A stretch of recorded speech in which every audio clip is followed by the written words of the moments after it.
ছয় ছক্কার আজকের বিষয় হলো গতকাল মধ্যরাতে অর্থাৎ রবিবার মধ্যরাতে ভারত এবং পাকিস্তানের ম্যাচটি। ফ্রিডম অ্যাট মিডনাইট ডমিনিক ল্যাপিয়ারের সেই বিখ্যাত গল্পের অনুসরণে ভিক্টরি অ্যাট মিডনাইট আসে ভারতের হয়ে। ভারত 6 রানে হারায় পাকিস্তানকে মধ্যরাতে আমেরিকার নিউ ইয়র্কের মাঠে।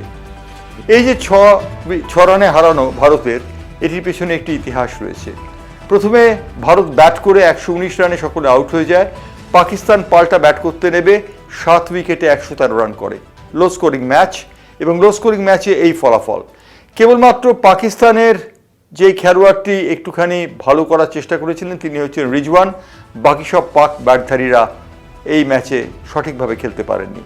ভারতীয় ব্যাটারদের মধ্যে কেবলমাত্র ঋষভ পন্থ নিজেকে মেলে ধরেছিলেন, কিন্তু বাকিরা মেলে ধরতে পারেননি, তার জন্য পরাজিত হয়েছে। এই ম্যাচের শেষে পাকিস্তানের ভাগ্য কী? কারণ পাকিস্তান দুটি ম্যাচের বিশ্বকাপের দুটিতেই হেরে গিয়ে টি-20 বিশ্বকাপ থেকে প্রায় ছিটকে যাওয়ার মুখে। অন্যদিকে ভারত এবং আমেরিকা তারা শীর্ষ বিন্দুতে রয়েছে, দুটি ম্যাচ খেলে 4 পয়েন্ট অর্জন করে, অর্থাৎ দুটি ম্যাচের দুটি করে জিতে। বুধবার দিন ভারত এবং আমেরিকা মুখোমুখি হচ্ছে তাদের পরবর্তী ম্যাচের জন্য। এই ম্যাচে নির্ভর করবে কোন দলটি পরবর্তী রাউন্ডে যাবে, সুপার 8-এ যাবে, কিংবা দুটি দলই হয়তো সুপার 8-এ যাবে। এই যে খেলা হচ্ছে, এই খেলার উল্লেখযোগ্য দিক হলো ভারত পাকিস্তান যখন মুখোমুখি হয় তখন গোটা উপমহাদেশ কাঁপতে থাকে। পাকিস্তানের পরাজয়ের পর পাকিস্তানের খবরের কাগজগুলির প্রতিক্রিয়া দেখা যায়। দ্য ডন তারা লিখেছে ভারতের কাছে আবার হারল পাকিস্তান, এবং পাকিস্তানের এই হার নিঃসন্দেহে দুর্ভাগ্যজনক।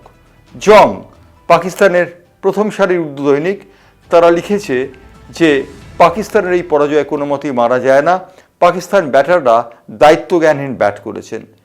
নিউ নেশন এটি ইংরেজি কাগজ, প্রকাশিত হয় করাচি থেকে। এই কাগজটি তাদের শিরোনামে লিখেছে yet another defeat of Pakistan, অর্থাৎ পাকিস্তানের আবার একটি হার। ভারতের কাছে পাকিস্তান বিশ্বকাপ বা টি-20 বিশ্বকাপ ক্রিকেটের বারবার হারছে। এই হারার কারণ কি? ব্যাপারটি একটি অন্তর্তদন্তমূলক প্রতিবেদন ছেপেছে তারা, নিউ নেশন, এবং তারা মনে করছে পাকিস্তান ক্রিকেট দলে প্যারোকিয়াল মানবিকতা আসার জন্যে তারা হেরে গিয়েছে। বারবার পাকিস্তান ক্রিকেট দলটি সাজাত্মভিমানে ভোগে এবং ভারতের কাছে পরাজিত হয় বলে তারা জানিয়েছে। ভারত যে জিতেছে এই বিষয়টিতে রোহিত শর্মা, বিরাট কোহলির কোনো অবদান নেই বলেও জানানো হয়েছে এই প্রতিবেদনে। বিরাট কোহলিকে পাকিস্তানের মানুষ পুজো করেন। বিরাট কোহলি পাকিস্তানে রীতিমতো জনপ্রিয় অমিতাভ বচ্চন, দিলীপ কুমার এবং শাহরুখ খানের পরে। তারা মনে করে বিরাট কোহলি এমন একজন খেলোয়াড় যে পাকিস্তানের বিরুদ্ধে সবসময় নিজেদের মেলে ধরে। সেই বিরাট কোহলি নিজেদের মেলে ধরতে পারেননি। রোহিত শর্মা টি-20 বিশ্বকাপে যিনি অসাধারণ রেকর্ডের অধিকারী, তিনিও নিজেকে মেলে ধরতে পারেননি। তা সত্ত্বেও ভারত জিতেছে বলে বিস্ময় প্রকাশ করেছে দ্য ডন। দ্য ডন পত্রিকায় লেখা হয়েছে বিরাট কোহলি, রোহিত শর্মা পরাজিত হলেন, কিন্তু ভারত জিতে গেল। এটাই তারা বিস্মিত হয়েছে। সব কিছু মিলে ভারত পাকিস্তানের এই ম্যাচটি রুদ্ধশ্বাস হয়েছিল, এবং লো স্কোরিং ম্যাচ শেষ মুহূর্ত পর্যন্ত ম্যাচের উত্তেজনা জিয়েছিল। নাসাউ কাউন্টি ক্লাব স্টেডিয়ামে প্রায় 38,000 দর্শকই খেলাটি দেখেছেন, এবং গোটা বিশ্বে টেলিভিশনের মাধ্যমে দেখেছেন কোটি কোটি মানুষ। এমনকি ইসলামাবাদের বা লাহোরের একটি স্টেডিয়ামেও খেলাটি দেখানো হয়, এবং যেখানে খেলা দেখানো হচ্ছিল সেই স্টেডিয়ামটি পূর্ণ হয়ে গেছিল। ভারতবর্ষের আইনক্সের হলে এই খেলাটি লাইভ দেখানো হয়, এবং প্রত্যেকটা হলে যেখানে যেখানে এই সিনেমা দেখানো হয়েছে, অর্থাৎ এই খেলাটি দেখানো হয়েছে, সেখানে হাউসফুল হয়েছে। অর্থাৎ বোঝাই যাচ্ছে ভারত পাকিস্তানের চিরন্তর লড়াই কীরকমভাবে উল্লেখযোগ্য ভূমিকা নেয়। ভারত এবং পাকিস্তান দুই লব্ধপ্রতিষ্ঠ দলের এই খেলা নিঃসন্দেহে আলোড়ন যে ফেলেছিল ক্রিকেট দুনিয়ায়।